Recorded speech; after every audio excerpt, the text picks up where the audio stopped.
मेरो चाहिँ ओरिएन्टेसन सकेर बेसरी पानी परेको थियो अनि म बसमा चढेँ होइन। बसमा चाहिँ यस्तो हल्ला थियो त्यही भएर मैले बसमा चाहिँ भ्लग बनाएन र यहाँ जताभाइ त्यतै भिडियो गर्नु पनि अलाउड छैन नि त।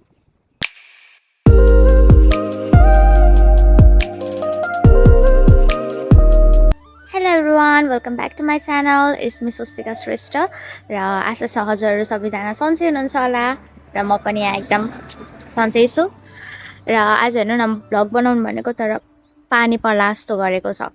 पानी परे पनि घाम लाए पनि बनाउने हो गाइस।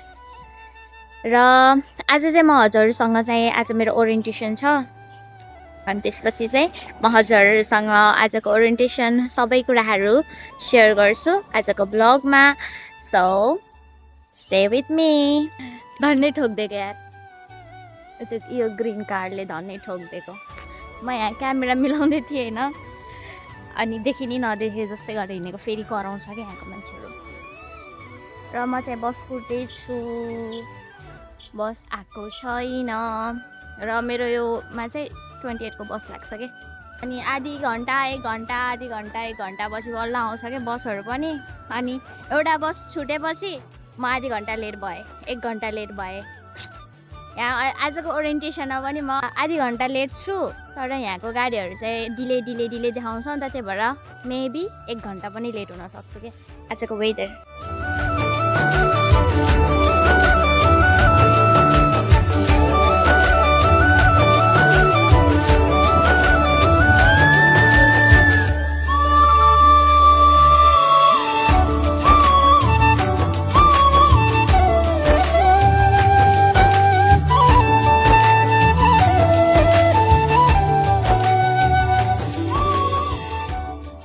सेकेन्ड स्टपमा आएको। मेरो कलेज जानलाई चाहिँ बस चेन्ज गरेर जानुपर्छ क्या। एउटै बसमा जान त जान्छ तर हिँडेर जानुपर्छ, त्यो भन्दा बरु चेन्ज गरेर ठ्याक्क कलेज अगाडि छ क्या।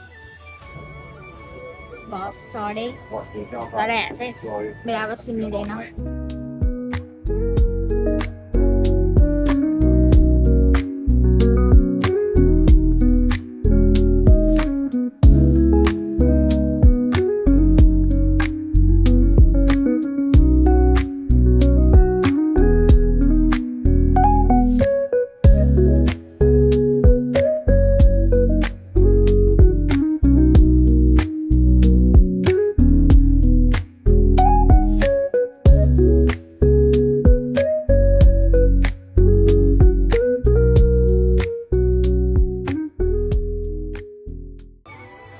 म चाहिँ यहाँ सेकेन्ड स्टपमा आएको। मेरो कलेज जानलाई चाहिँ बस चेन्ज गरेर जानुपर्छ क्या।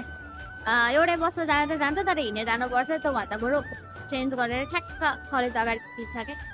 बस पक्डो अरे निकल जाओ। कस्तो बादल लागेको हो क्या, बादल देखेर मेरो मुडै अफ भयो। म कलेज आएँ, पानी पर्छ हौ। And online type of merger going on over there. But even so, what we would really encourage our students to do.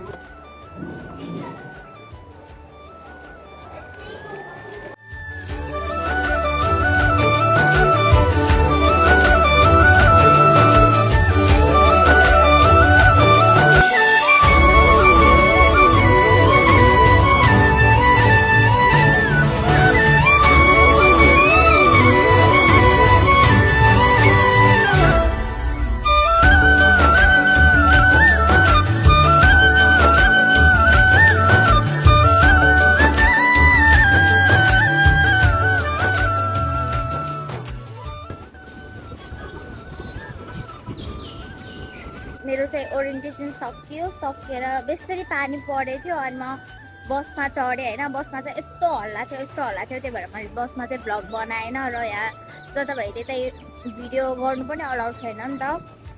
अनि बिहान जाँदा चाहिँ बसमा त्यति धेरै भिड थिएन नि त, त्यही भएर मैले बिहानकोमा चाहिँ बनाएको भ्लग अनि भिडियो बनाएको छु। सो बेलुकामा चाहिँ सरी मैले बनाउन पाएन। यो चाहिँ मेरो काम गर्ने ठाउँ हो, चार्ल्स टाउन। यो सपिङ मलमा चाहिँ म काम गर्छु होइन। अनि म चाहिँ यहीँ खाएर आएको म्याकडोनल्ड्सको। पनि अब म्युजिकहरू बजिरहेको हुन्छ अनि कपिराइट आउने चान्स हुन्छ नि त, त्यही भएर चाहिँ म त्यहाँ पनि बोलिनँ।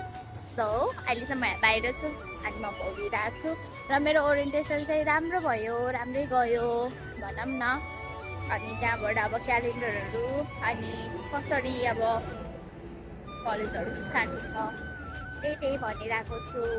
तर म विकमा चाहिँ एक हप्तामा एकचोटि चाहिँ जान्छु कलेज, किनभने यसो कलेजको के छ हालखबर यस्तो बुझ्न पनि जानु पऱ्यो नि त। अनि टिचरहरूसँग पनि इन्टरेक्ट गर्नु पऱ्यो। अब चाहिँ म गाडी चलेर घर जान्छु।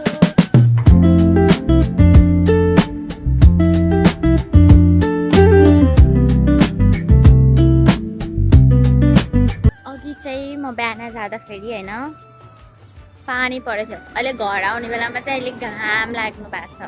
जति पनि अब अस्ट्रेलिया आउन ट्राई गरिराख्नु भएको हुनुहुन्छ कतिजनाहरू होइन, उहाँहरूलाई म के भन्न चाहन्छु भने चाहिँ डोन्ट मिस ओरिएन्टेसन।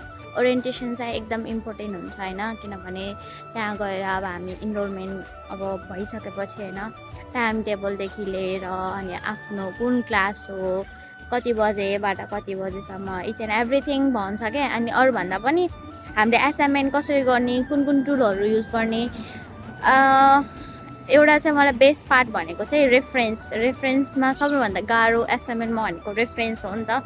अनि रेफरेन्समा पनि त्यो एकदम सजिलो बनाइदिएको थियो क्या, एउटा टुल्स होइन त्यो युज गरेर सजिलो हुन्छ भनेर यस्तो पुरै गाइडलाइन्सहरू दिन्छ।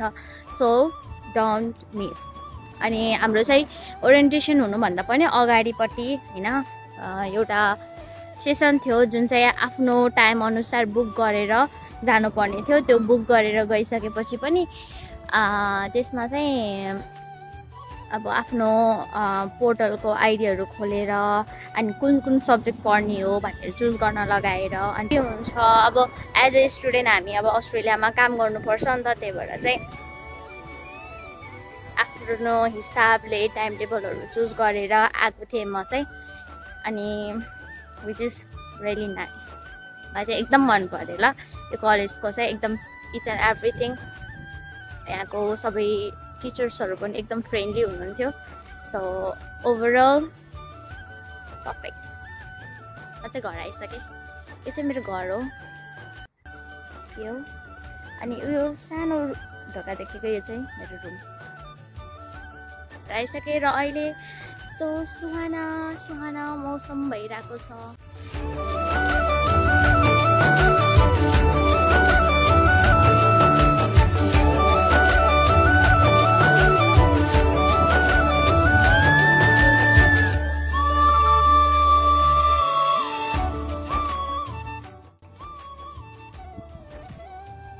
सो आजलाई यति नै।